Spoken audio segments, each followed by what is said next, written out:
So, before you take a quad in your hand, make sure to watch this.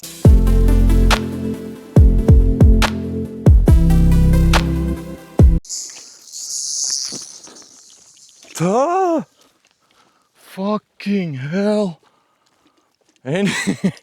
Anyway, in this video I will be speaking with you about FPV and is it for you?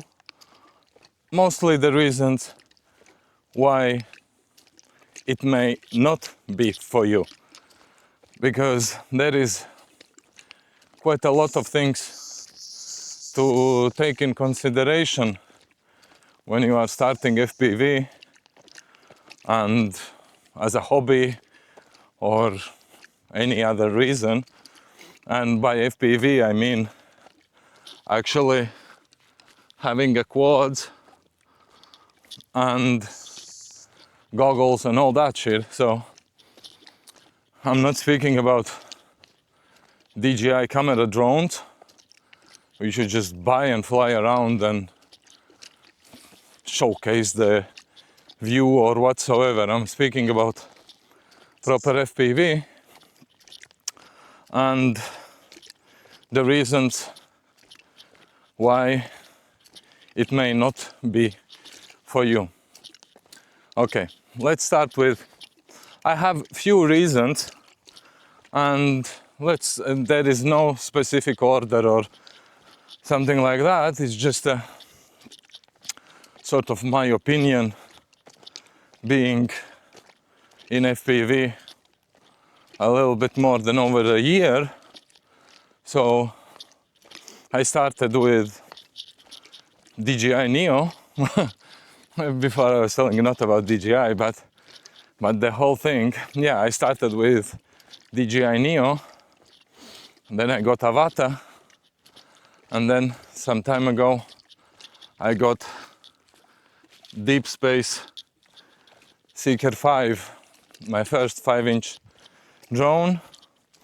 And okay, maybe I'm not in the hobby so long to be like a valid opinion, but in the same time, been long enough to face some difficulties, to face some different situations and so on. So FPV, first of all, what is FPV? FPV is first person view, where basically you are wearing the goggles, have a controller, and you are controlling your quad by the controller, logically. And that would be FPV, first person view. So let's see the reason why, or no, I would not want to say the reasons why, but the reasons to take in consideration when actually starting FPV, because exactly it may not be for you because of many different reasons. And let's say the first one, as a lot of people is speaking about, is cost. FPV drones and quads, okay, if you compare, let's say, to DJI Avata, which now costs around, what, 900, somewhere there. So yes, for the 900 budget, you can get quite nice quad, but exactly keep in mind that the cost is not stopping there. The cost for props, for batteries, everything, they add up. And if you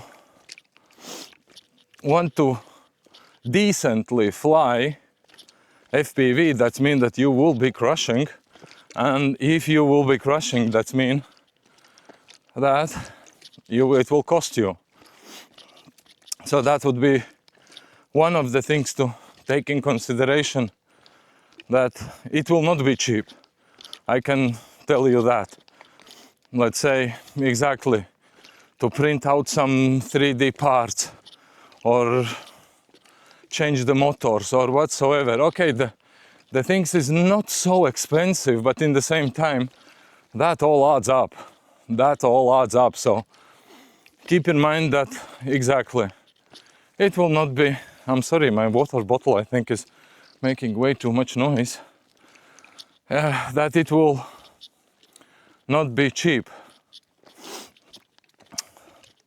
Second main reason is why quite a lot of people as well giving up on FPV and in general as a hobby is I'm just walking to one place. I'm not sure if you can see. I'm not sure if I maybe no I can't even see. Anyway, it's somewhere there.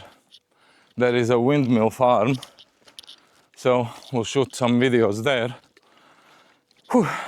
Another second reason why is that exactly a lot of people giving up on FPV and as a hobby because of learning curve. Learning curve to FPV is quite steep, and it's not DJI drone which you just take out of the box. You have 2 sticks, you go front, back, up, down, and that's it, having a coffee while shooting a video. FPVs, you need to learn, you need to practice hours and hours.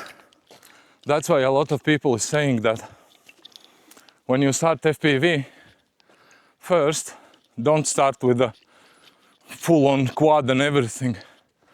Start with just controller. This is basically all you need to actually start FPV, because your first flights, of course, will be in simulator to practice how it's actually working and operates. So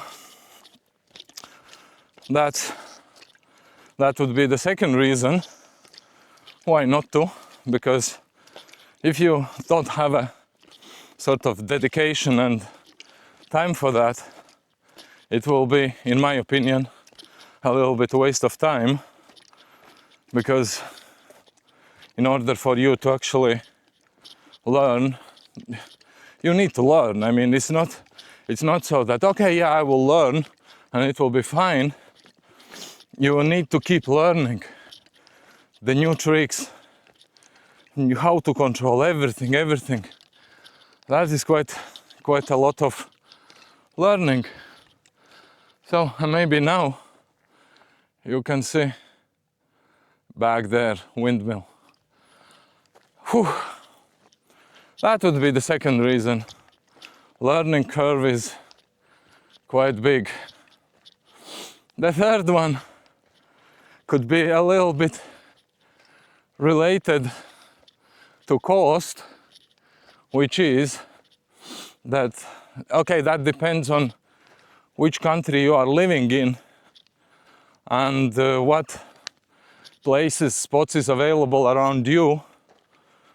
But in most cases, you still will need to drive to get to spot you want to fly.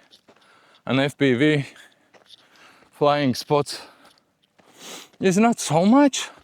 Okay, that depends on what is your main purpose of FPV. Let's say if you want to do the cinematic FPV or stuff like that.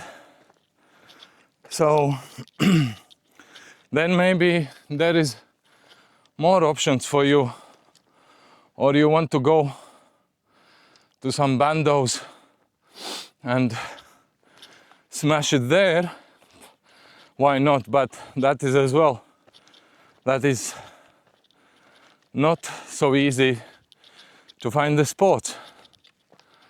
So now that brings us to what? Fourth, ne? Yeah. So fourth is actual legal things about FPV which you need to take in consideration if you actually want to fly. I'm really sorry, I'm breathing. That will be the fifth point. But anyway, let's get back to legal, because most of the FPV, let's say 5 inches, is around 400 grams, plus the batteries 500-600 grams. So that is putting you in A1 or A2 category. It depends on which part of the world you are. But anyway, for that kind of flying, you actually need a license, which for some people could be an issue to get them. But that is one of the legal things you need to take in consideration. And another thing is, of course, in every single... I will just stand a little bit, because I'm not sure if you can see. I will show you a little bit. There you go.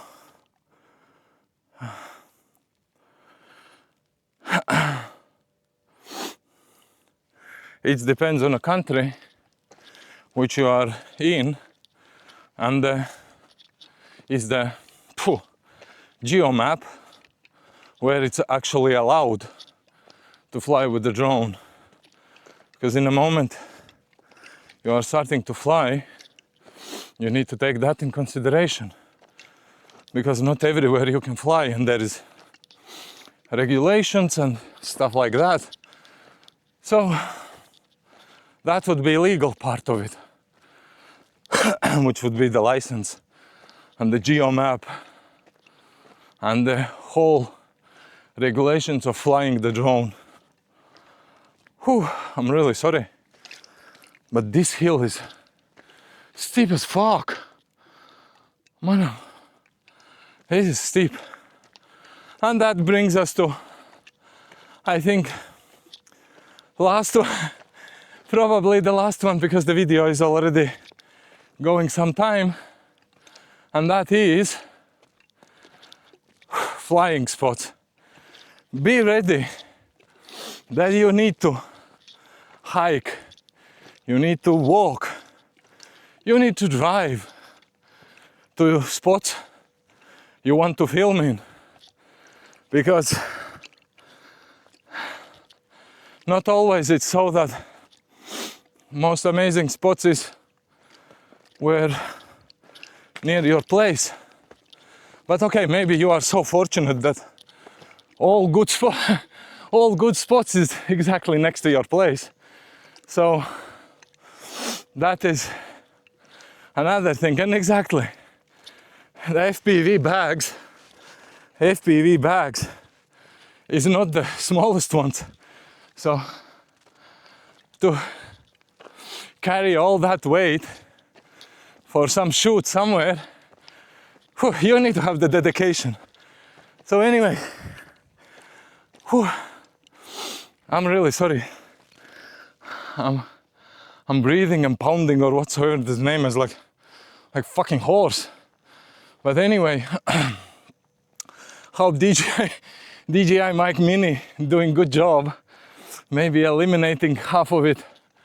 So I hope that this video was in sort of way helpful and you learn something, and if not learn, then maybe just some, how to say, food for thought to think about before you actually start the FPV.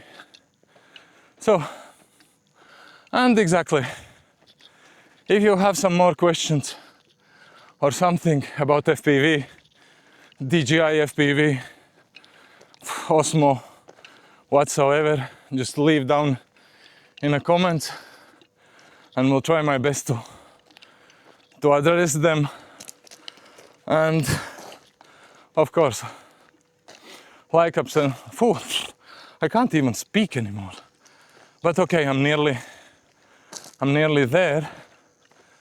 So as you can see, I'm towards sun, you can't see shit.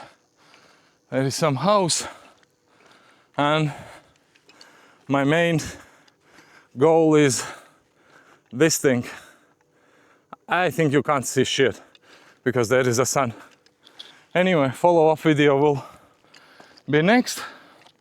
So yeah, any other questions, comment down below and let me know if you started the FPV journey, how it's going and what struggles you have, what issues you are facing. And I think the struggles and issues is the same shit anyway. So thank you for watching. Till the next one. Bye.